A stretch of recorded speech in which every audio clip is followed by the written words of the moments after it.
Halo guys, Assalamualaikum warahmatullahi wabarakatuh. Jumpa lagi dengan saya Anu MT.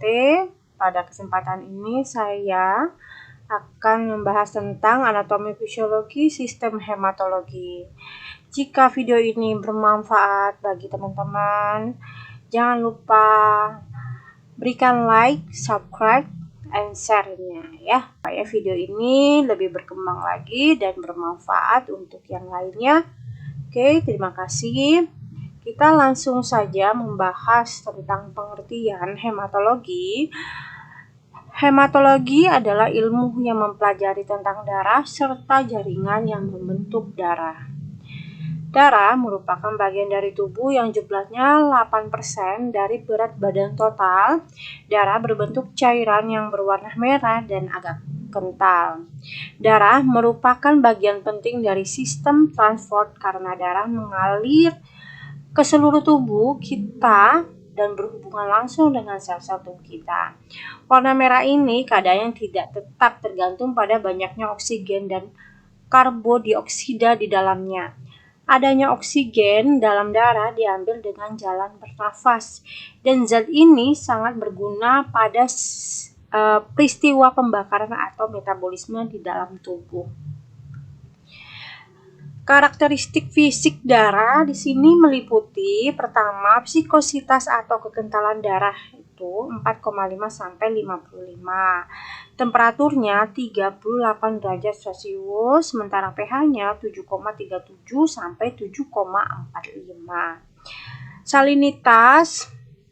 Salinitasnya itu 0,9%. Sementara beratnya 8% dari berat badan. Volume 5,5 liter untuk yang pria, sementara yang wanita itu 5 liter.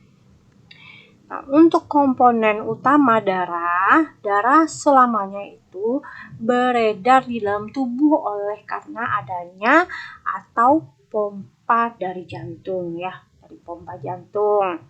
Kemudian selama darah berada di dalam pembuluh, ya maksudnya pembuluh darah, maka akan tetap encer. Tetapi kalau ia keluar dari pembuluhnya, maka ia akan menjadi beku. Pembekuan ini dapat dicegah dengan jalan mencampurkan ke dalam darah tersebut sedikit obat anti pembekuan atau sitrat natrikus. Fungsi darah sendiri pertama mengangkut O2 dari paru-paru ke jaringan dan CO2 dari jaringan ke paru-paru ya. Jadi sebaliknya. Yang kedua, mengangkut sari makanan yang diserap dari usus halus ke seluruh tubuh.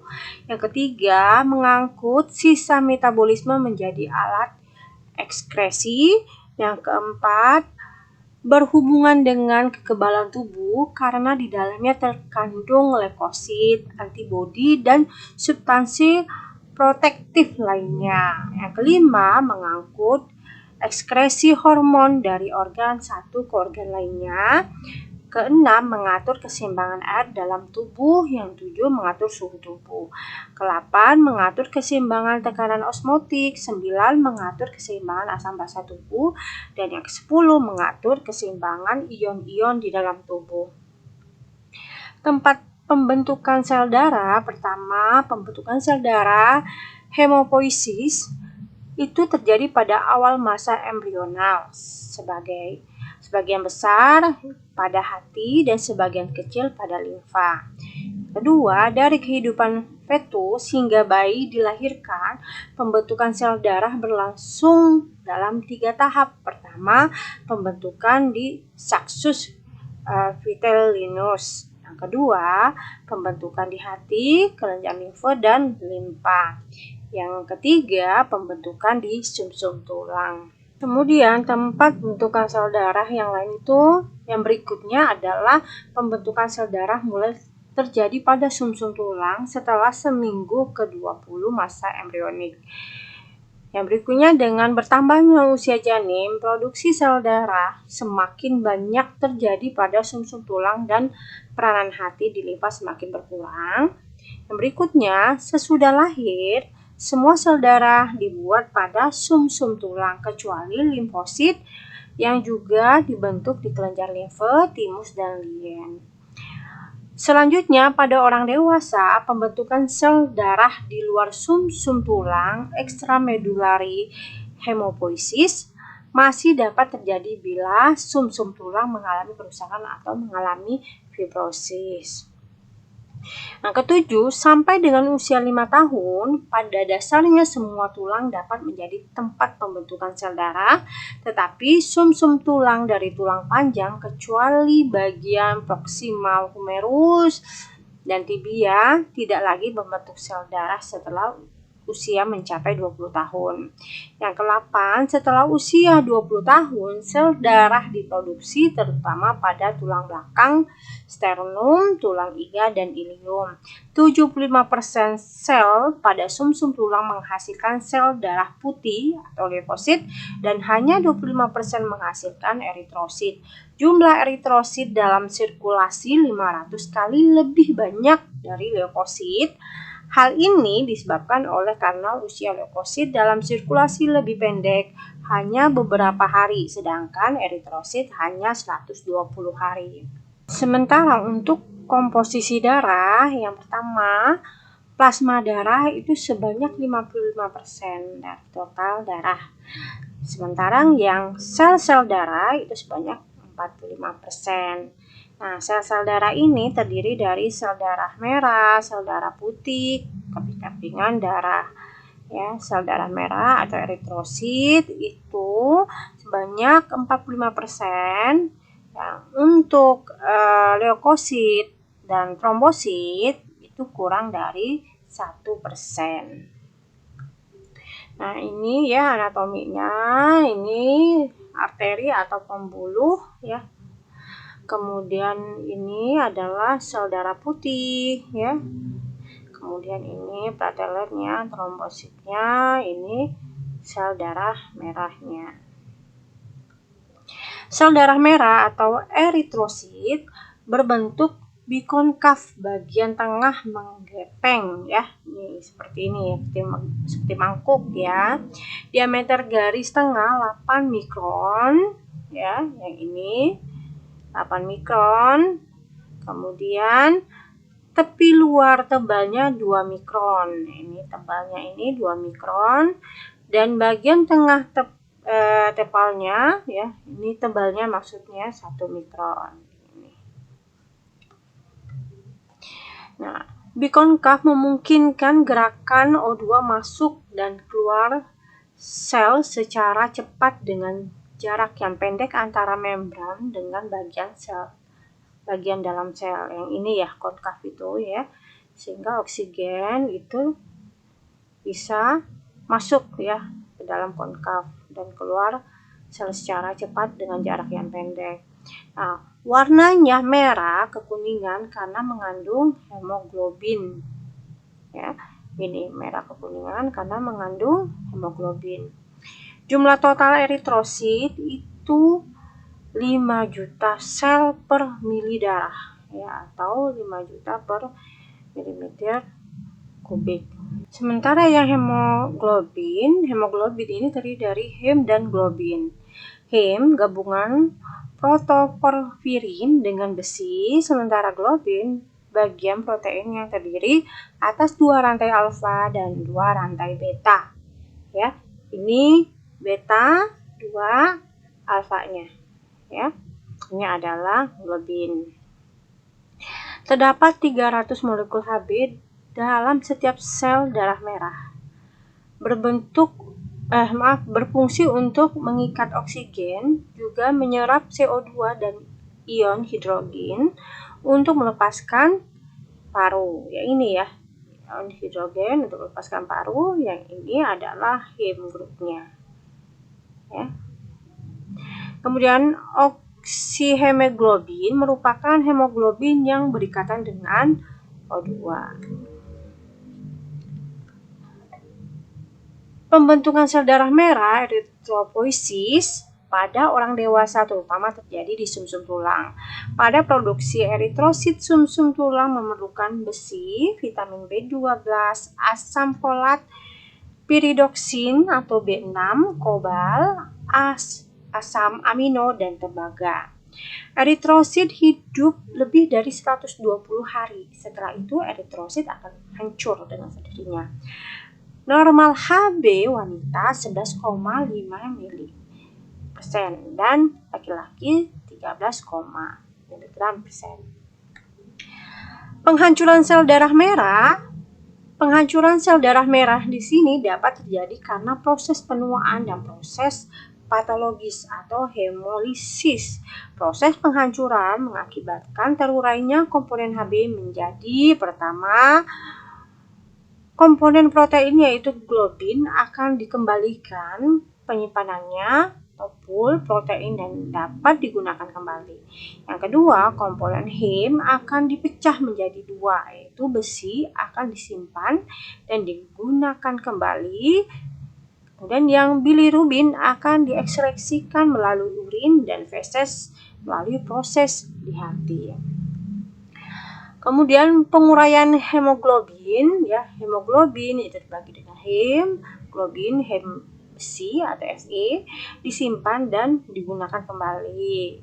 Ada juga yang bilirubin ekstraksi melalui feses dan urin, sementara yang globin disimpan dan digunakan kembali. Nah, sel darah putih leukosit, struktur leukosit bentuknya dapat berubah-ubah dan dapat bergerak dengan perantaraan kaki palsu atau pseudopodia. Dibentuk di sumsum tulang, tidak berwarna atau bening, mempunyai macam-macam inti sel sehingga dapat dibedakan menurut inti selnya yang bergranula, eosinofil, basofil, dan neutrofil. Sementara yang tidak bergranula atau agranulosit itu limfosit T dan B dan monosit.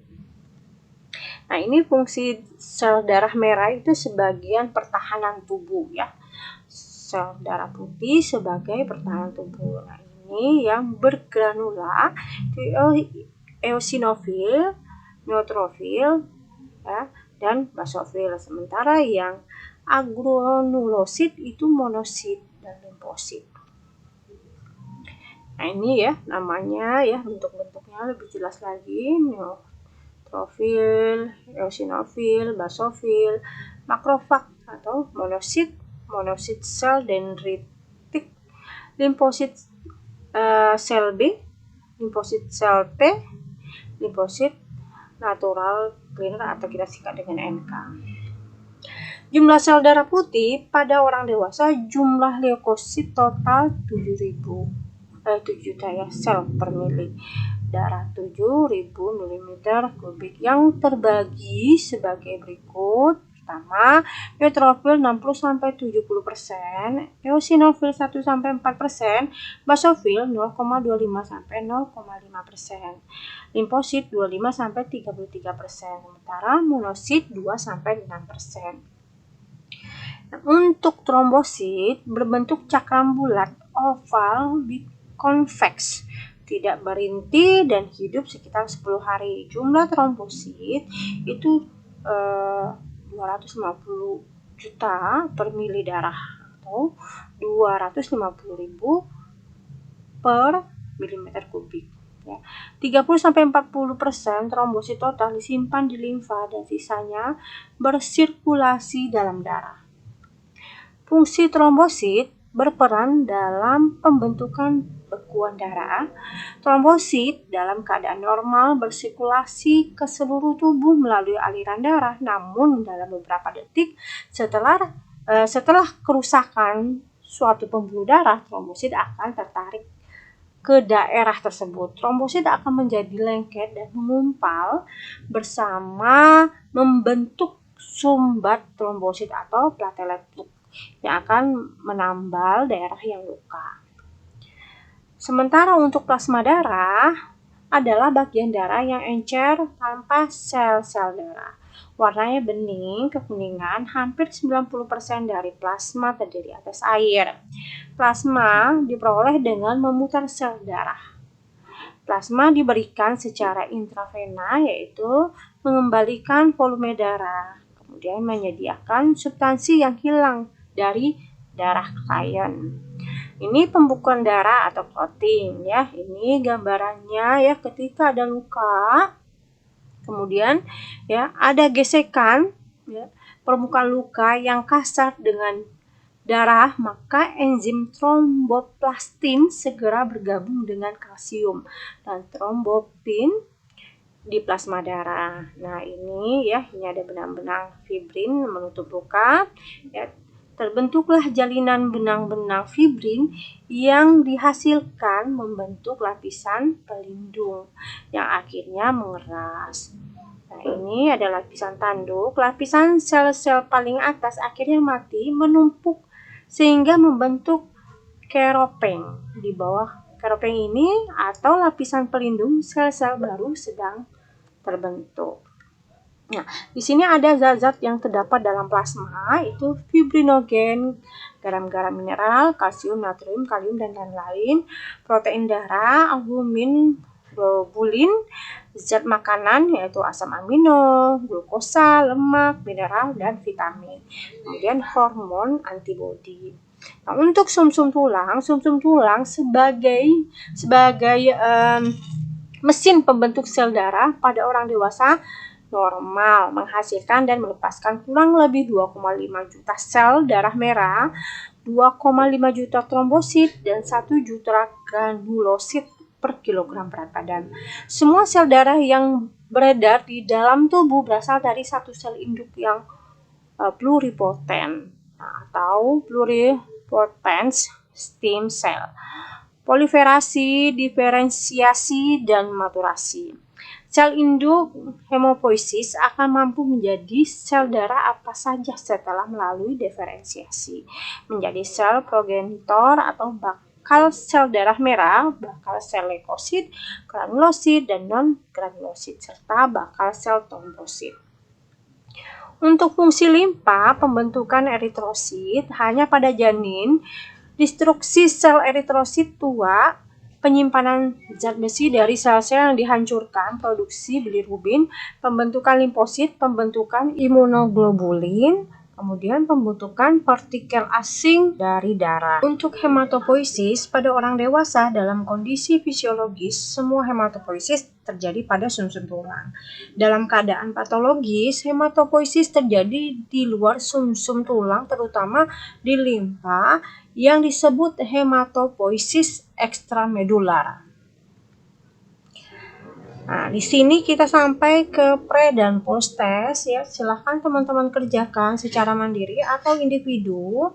Ya, jadi tugasnya itu pertama membuat rangkuman dan menyelesaikan pertanyaan-pertanyaan ini di buku catatannya masing-masing. Ya, dengan tulis tangan, kemudian di share di kelas Edmodo seperti biasanya ya, diubah dulu menjadi PDF atau Word, atau boleh di scan ya, kemudian di share jadikan satu folder. Oke, baik. Terima kasih atas perhatian teman-teman. Lebih dan kurangnya saya mohon maaf ya. Jangan lupa, jika video ini bermanfaat untuk teman-teman ya, tolong berikan like, subscribe, and share. Terima kasih. Sampai jumpa di lain kesempatan. Wassalamualaikum warahmatullahi wabarakatuh.